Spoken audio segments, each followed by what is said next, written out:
Netanyahu alias Bibi submitted on July 1 a letter before the committee said, President Trump has shown exceptional and unwavering dedication to advancing peace. In his letter, Israeli PM mentioned that in the first term, Trump had normalized relations between Israel and UAE, Bahrain, and Morocco. He admired Trump, saying a broader deal may bring an end to the Gaza war and secure the hostages' release.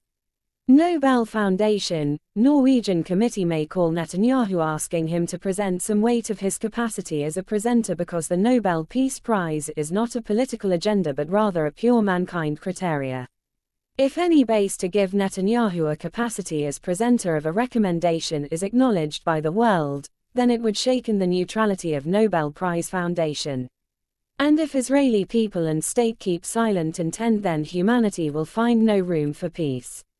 As per an estimation, 59,600 Palestinian people have died by July 2025, and injuries are exceeding 1 million. The person behind these all casualties, which is not including Israeli soldiers, is the only Israeli PM Benjamin Netanyahu.